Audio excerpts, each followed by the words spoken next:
All right, so you got disconnects, fused and non-fused.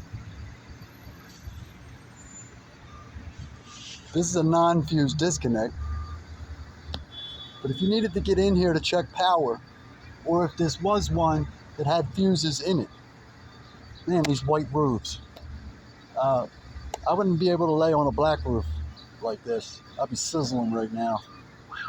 But the thing about the white roof, you can't see. I can't see. I'm blind right now. Can't see anything, hardly.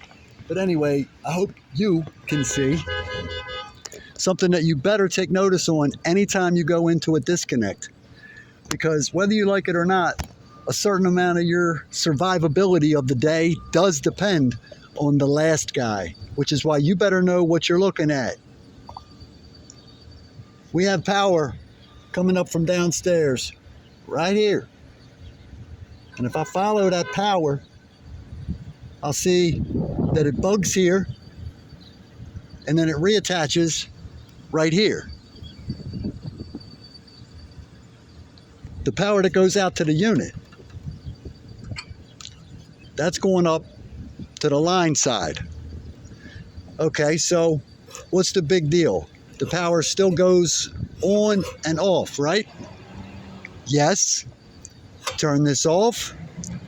There's no power in the unit.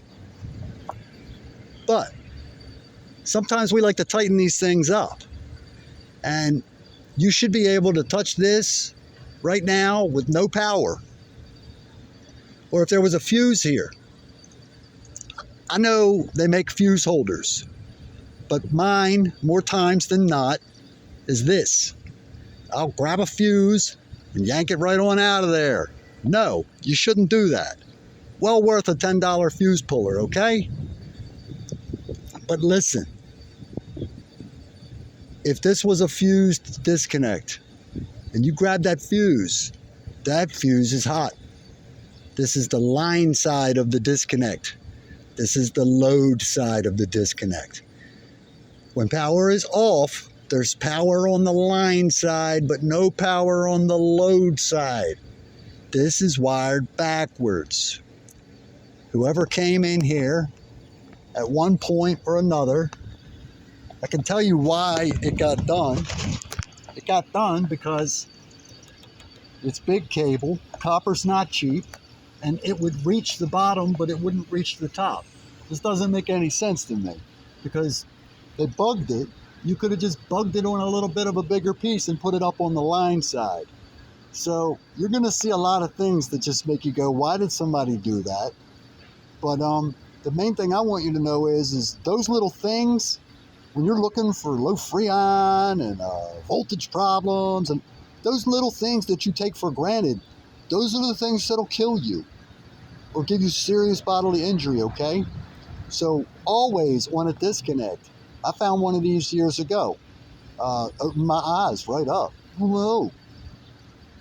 Look, always verify that the line is on the line side and the load is on the load side. I'm just saying. That last guy, don't blame him. Educate yourself. Talk to you in a little bit. We're going to have to fix a leak up here.